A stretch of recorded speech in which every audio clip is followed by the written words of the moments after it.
Hey everybody, I want to give everybody an update on Julie's coupe. Not really lots happened.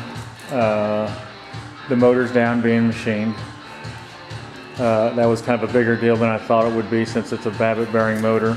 And what we're going to end up doing is getting rid of the Babbitt bearing part of it and going with modern insert bearings. So it has to be machined for that.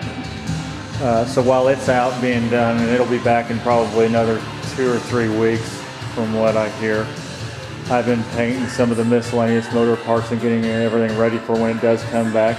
This morning I painted everything that's black, and that's what all this is. I use a single stage urethane, like the same paint I used on the steering column, because of the fact that it is a satin or a matte finish, so it ain't like really shiny. These parts here will be painted green, Ford green engine color. What I did there was I went down to my supplier and bought a rattle can of the color, the green color. I think it's, let me look, I think it's engine green, Ford engine green number 200 or something like that. M200 antique Ford green. And I took this to my paint supplier and had them mix up a single stage urethane for that of good paint. And that's what I'm going to do, is going to paint it with a single stage urethane. This is the engine oil pan.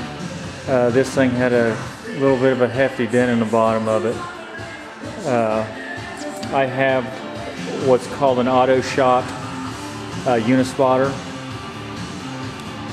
Well, it was all it could do to move this. I mean, I guess the metal's a lot thicker back in the old days. It ain't like a new car or a new oil pan. It would have, my auto shot would have been all over it, but it took a little more to move the dent on this oil pan than what you would think it would.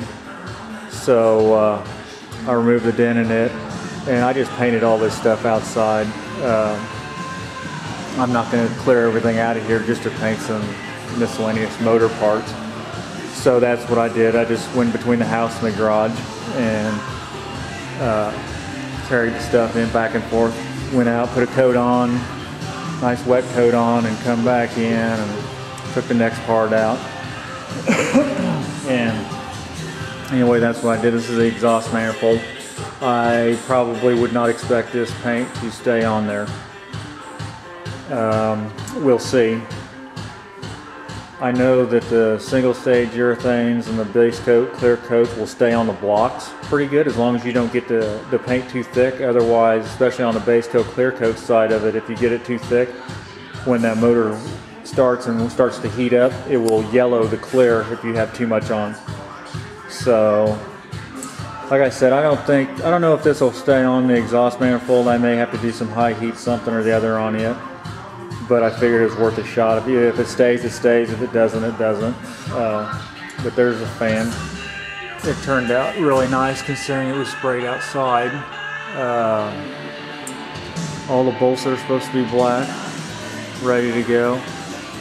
I think what I'll end up doing next is, I'll probably go ahead and take this down. I'm going to put a new clutch and pressure plate in it.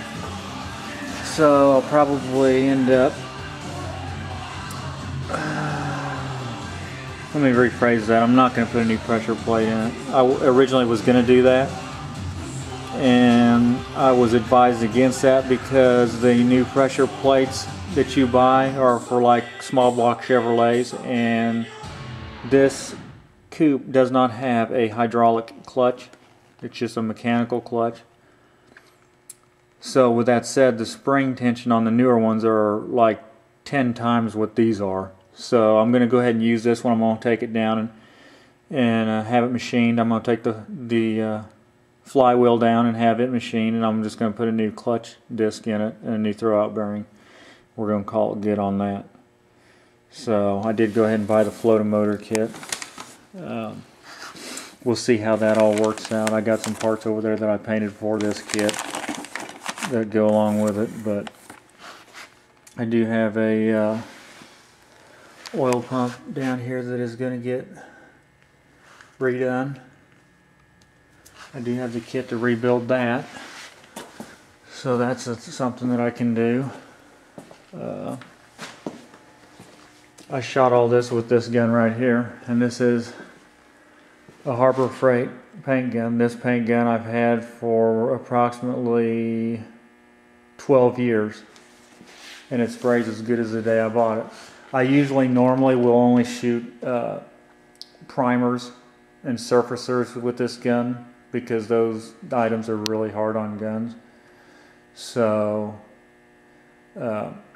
this morning I shot the sealer with it, and I was like, well, I'll just go ahead and use it on the paint. I pour some acetone in it and rinse it out, and went straight into the paint side of it without really taking it apart and cleaning it. What I like about acetone, and that's what I clean all my guns with, is it has a very fast evaporation rate. So it ain't like thinner where thinner can pool up in there and sit there for quite a bit of time. So that's why I always use acetone. Besides, acetone is really cuts a lot that stuff very well.